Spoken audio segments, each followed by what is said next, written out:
Vamos juntos. La meta es tuya. Un espacio de Javier Berrocal Tadeo. Llegó la hora, levántate. Ha llegado el momento de seguir aprendiendo, apuntando en nuestra libretita o en nuestra memoria, lo que quieran, señores oyentes, porque Javier viene cada semana para ayudarnos. Javier Berrocal, coach de Conexión Amare, ¿qué tal? Bienvenido. Encantado, encantado. Bueno, ¿cómo no voy a estar encantado después de estar de alguna forma enganchadísimo a este gran proyecto que es Conexión Amare desde que lo propusiste? Y ya llevamos muchos años, así que qué buena idea eso de plantearte qué hacer, qué emprender, qué nuevo proyecto activar en algún momento de la vida, porque mira, nosotros casi sin querer llevamos casi una década. Exacto, sí, llevamos para 8 años casi. Y fíjate, viene muy bien, me acabas de recordar, o haciendo memoria, de cómo preparé yo el proyecto de Conexión Amare para presentarlo aquí en Canarias Radio. Y bueno, después daré voy a ayudar un poquito, Por hoy, supuesto, si me lo siempre. permite, Javier, ¿vale? Bueno, de eso vamos a hablar, así que tomen buena nota, porque si quieren poner en marcha un nuevo proyecto, emprender en su vida, si quieren dar ese paso y no saben cómo comenzar, pues quédense con nosotros. Y Javier, a veces puede dar miedo, dar miedo a hacer cambios o lanzarse en una nueva aventura que puede ser laboral, familiar, lo vamos a embarcar todo. ¿Cuál es el primer paso para hacer realidad un proyecto? Mira, lo primero para mí es aceptar que el miedo puede formar parte del proceso, no rechazarlo como enemigo, sino como compañero de viaje, en el sentido de que el miedo, esa tensión necesaria, ese nivel de estrés, de eustrés, que es el estrés adaptativo positivo para un entorno cambiante o que nos reta, es necesario. Y después, de alguna forma también nos señala la posible amenaza. Esto nos permite pues que no nos sorprendan unos imprevistos que con un poquito de estudio nos lo hubiéramos ahorrado. Con lo cual, el miedo como compañero a un nivel pequeñito, más que miedo lo podemos llamar alerta, como compañero de ese proceso, en plan, oye, ten en cuenta esto, esto y esto, nos va a venir muy bien. Después, por otro lado, eso de, aunque tengas miedo, hazlo con miedo. Pues no, nosotros no defendemos eso. ¿Por qué? Porque puede que no te estés dando cuenta de unos riesgos muy elevados y además puede que, dependiendo del proyecto, resulta que para ti no es sostenible porque todavía no has desarrollado los recursos y capacidades necesarios. Entonces, teniendo esto en cuenta, a partir de ahí, pues sí nos podemos plantear, oye, ¿en qué momento de mi vida estoy? ¿Qué quiero cambiar? ¿Qué puedo diseñar para dar ese cambio y qué recursos necesitamos para eso? Entonces, esos pasos que son como la semillita nos va a permitir no garantizar el éxito, pero sí aumentar muchísimo las posibilidades de conseguirlo. ¿Por qué decimos esto también? Porque no jugamos con el si tú lo sueñas lo vas a conseguir. No siempre, hay veces que no, pero no es culpa tuya. No vamos a frustrar a la gente cónchale, la gente lo sueña y lo consigue. Pues no todo el mundo es normal. A mí me ha pasado también. Claro. Yo he tenido proyectos que no han salido. ¿Pues por qué? Pues porque simple y llanamente o no se da el contexto, o no era el momento, o yo no los recursé adecuadamente, pero no me siento culpable por eso ni me siento frustrado. Simplemente forma parte de la vida. Con lo cual, las primeras semillas son todas estas, incluyendo que es normal que algo no te salga y no por eso es un fracaso. Y además, lo hemos dicho ya en el programa, por ejemplo, esa frase de Henry Almi, escritor suizo, que dice, el hombre que pretende verlo todo con claridad antes de decidir nunca decide. O esa famosa frase que decía John Lennon, que decía, la vida es aquello que te va sucediendo mientras estás ocupado haciendo otros planes. No, es que al final tú estás planeando las cosas o quieres algo y de repente ocurre de otra forma. Totalmente. La primera frase es como la parálisis por análisis, ¿no? Sí, y además, exacto, sí. ¿verdad? Como desde el miedo de, oye, hasta que yo no tenga la garantía de éxito no me muevo. Pues evidentemente, muy probablemente no te muevas porque garantías de éxito total será muy raro que la tengas, ¿no? Y la segunda, la segunda parte, de alguna manera, lo que te propone, pues no sé, es como, oye, si pones foco, probablemente te distraigas menos con lo que estás viviendo, ¿no? Y de alguna forma, en lugar de imaginarte la vida, vas a vivir la vida. Y así te asociarás más y tu experiencia será más plena. Con lo cual, imagínate si pones en marcha la sabiduría de estas dos frases que acabas de poner, todo lo que se simplifique, todo lo que te enfoca hacia aquello que quieres. Claro, ¿no? Porque al final la vida también puede ser sorpresas, cosas nuevas que aparezcan y, uy, pues esto no me lo esperaba y el camino, pues hay una bifurcación que pilla y no sé, es que hay que emocionarse, ¿no? También con lo que pueda ocurrir. Pero, Javier, importante, la planificación previa, ¿no? ¿Es importante? Sí, Vale. Sí, sin duda. Bueno, aquí podemos poner un ejemplo. Yo creo que muchos de nosotros hemos podido fantasear con la idea de ir al aeropuerto y pedir un billete a cualquier lado y ahí hacer lo que nos dé la gana. Vale, perfecto. Como fantasía puede estar genial. Ahora bien, yo te digo, mira, ¿sabes que dentro de media hora vas a coger un avión a Vietnam, ¿vale? Y no tienes nada, o sea, no tienes ni idioma, no tienes ni pasaporte, no tienes ni dónde quedarte, no tienes ropa, no tienes medicación. Oye, a lo mejor te hubiera encantado poder planificar un poquito al menos las primeras 24 o 48 horas. Pues cuánto más con un proyecto vital. ¿Esto qué es lo que nos va a permitir? Bueno, primero, analizar y comprometernos con un, digamos, itinerario de viaje que nos va a simplificar el trayecto, nos va a ahorrar muchos de los imprevistos de los que hablábamos antes, nos va a garantizar de alguna manera o a acercarnos mucho a tener la mayoría, si no la totalidad de los recursos que necesitamos para poner en marcha ese proyecto. Y hay una cosa que también se da, bueno, que es esencial sobre todo cuando son proyectos a largo plazo, y es que nos convertimos en agentes eficientes del cambio. No nos vamos desgastando en una adaptación e improvisación permanente porque total no hemos planificado nada. Entonces, oye, ¿qué es lo que surge hoy? Pues me voy adaptando. Eso desgasta mucho y claro, si es un reto a un día, a 2 días, a 7 días, pues bueno, a lo mejor una semana te lo puedes permitir, pero ¿te imaginas estar constantemente improvisando, es decir, experimentando la alerta de lo desconocido durante años y años de tu vida? Eso te desgasta mucho. Entonces, cuando somos eficientes, eso nos permite desarrollar, o sea, invertir menos energía en ese proyecto, y esa energía que no hemos invertido nos sobra, entre comillas, y la podemos invertir en otros procesos, que pueden ser incluso el ocio y el descanso, con lo cual tendremos una vida más completa, más plena y sobre todo más orgánica, porque si bien podemos estar apasionados con ese nuevo proyecto, nos encanta, también tenemos otras áreas de nuestra vida que tenemos que atender, como la amistad, la familia, el ocio, el descanso, el deporte, etcétera. Y si no tenemos energía para eso, pues en algún momento puede aparecer lo que es esa sensación de vacío, y no significa otra cosa que, oye, es que hay una parte de mi vida importante que está vacía porque no la estoy atendiendo. Claro. Fíjense lo que es el equilibrio siempre en la vida, porque, o sea, lo que está hablando Javier, no es pasar de todo, pero no tener las cosas planificadas y fluir todo el tiempo puede ser tan malo como ser muy estricto y tenerlo todo demasiado estructurado. O sea que siempre nosotros defendemos el equilibrio, Javier, ¿verdad? Exactamente. Cuando nos polarizamos, es decir, nos vamos a un polo, o bien, como dices tú, paso de todo y fluyo con lo que me vaya viniendo, probablemente desgaste mucha energía y no tengas atendidas esas posibles amenazas o riesgos, porque total no las has tenido en cuenta, y si eres muy rígido no tienes la flexibilidad necesaria para ir adaptándote precisamente a los cambios que sí o sí se van a dar en la vida. Claro, o tener parálisis por análisis, que es lo que estábamos diciendo y lo que hemos dicho también en este programa. Javier, ¿debemos tener en cuenta, o qué debemos tener en cuenta, para saber si ese proyecto es el correcto para nosotros? Pues hay una parte muy importante que es sentir que el proyecto está alineado con tus valores y también con tu identidad. Eso después lo vamos a ver con un poquito más de detalle, ¿no? Porque de alguna manera, si a ti te proponen o tú te propones un área nueva en tu vida porque quieres un cambio y de repente ves que está en conflicto con aquello que a ti te da sostén en concepto de valores, vamos a suponer que yo tengo una visión altamente pacífica de lo que es el desarrollo profesional mío.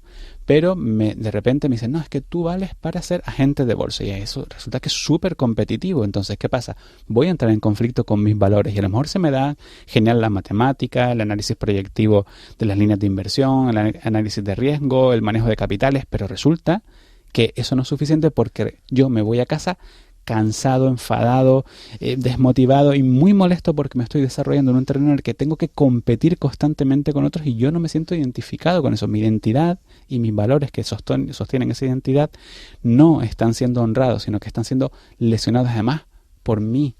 Entonces incluso puede aparecer la culpa, claro. Incluso puede aparecer hasta la vergüenza porque oculto eso y no le digo a la gente que estoy en bolsa porque, Javi, si tú eres muy tranquilo, ¿qué haces ahí? No, bueno, mejor me lo callo, ¿no? Fíjate la cantidad de conflictos internos que hace que de alguna manera sea evidente que ese proyecto a lo mejor no es para mí. Bueno, pues si eso lo analizamos antes de meternos en el proyecto, a lo mejor nos agarramos el mal trago. Entonces una de las claves es ver qué valores me sostienen, qué identidad puedo tener de mí o qué idea también tengo de la vida y ver si eso encaja un poco con el proyecto que me estoy planteando. Claro, saber quiénes somos al final.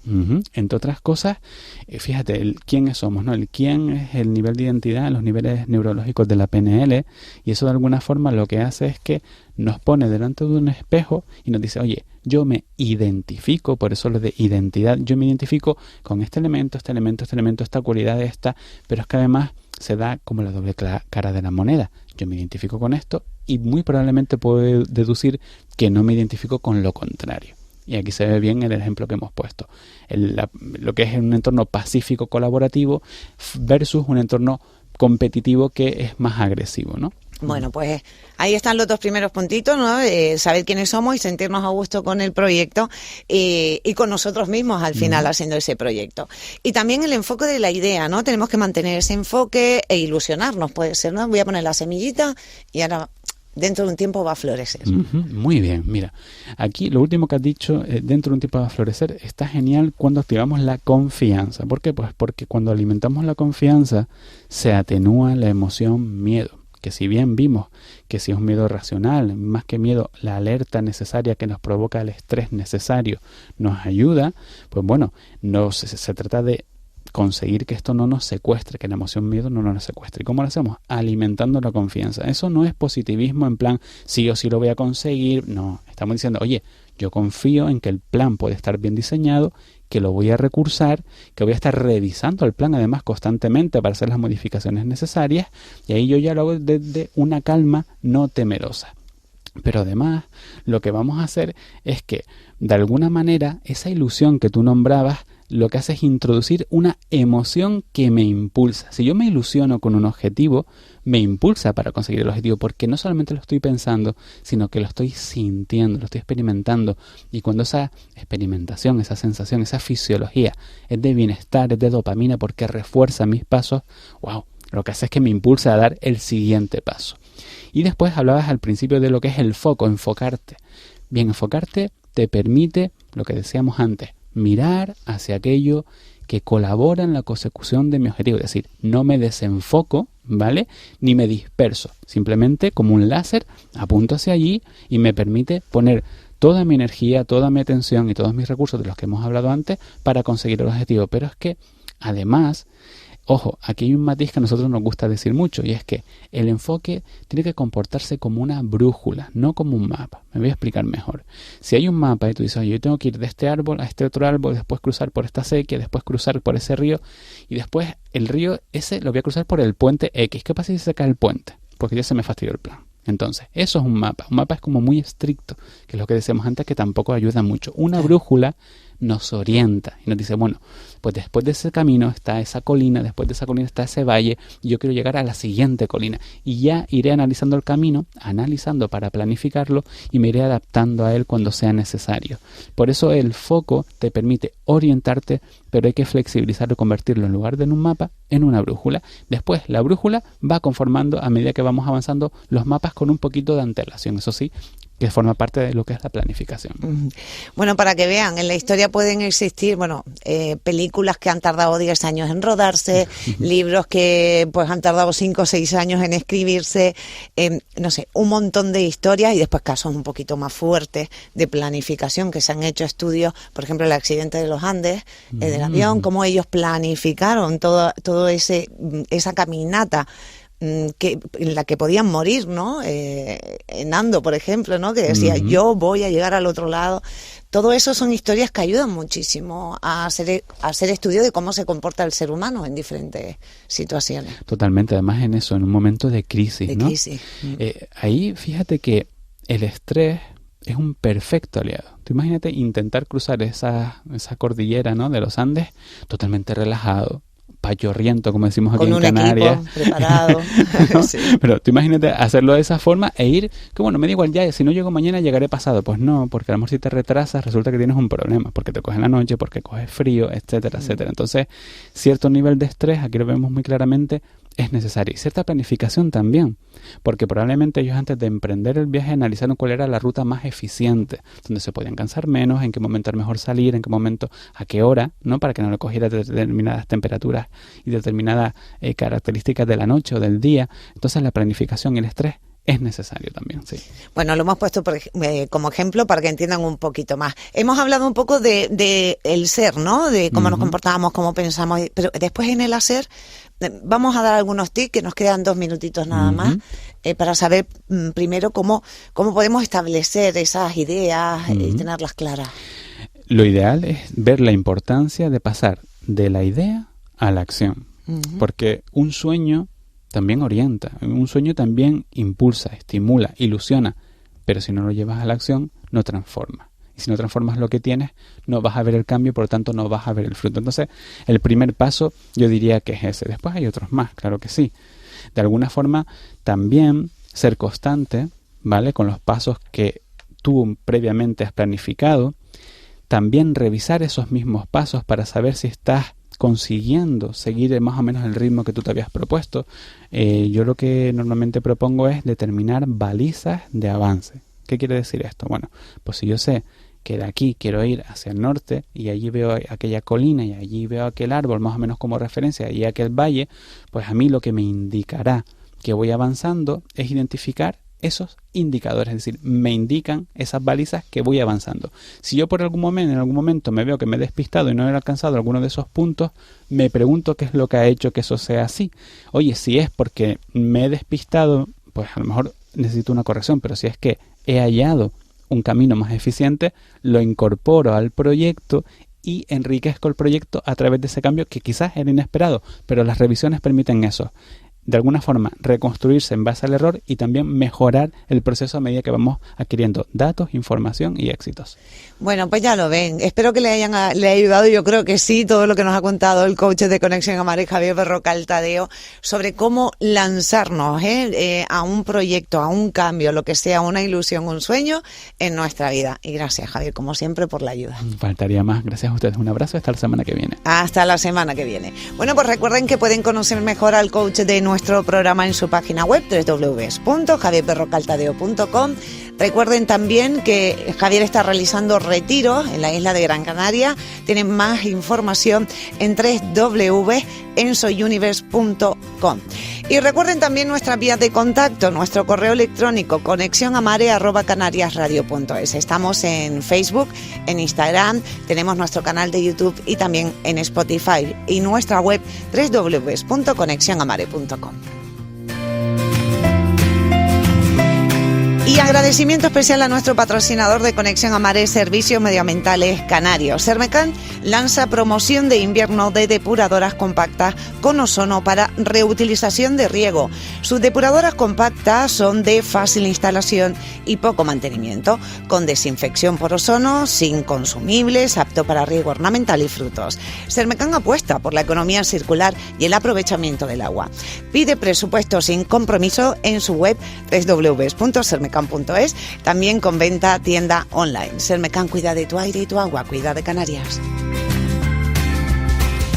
En el control hemos estado acompañados por Fernando Domínguez, que ya fui ahí como acelerada. Gracias, compañero, por tu trabajo.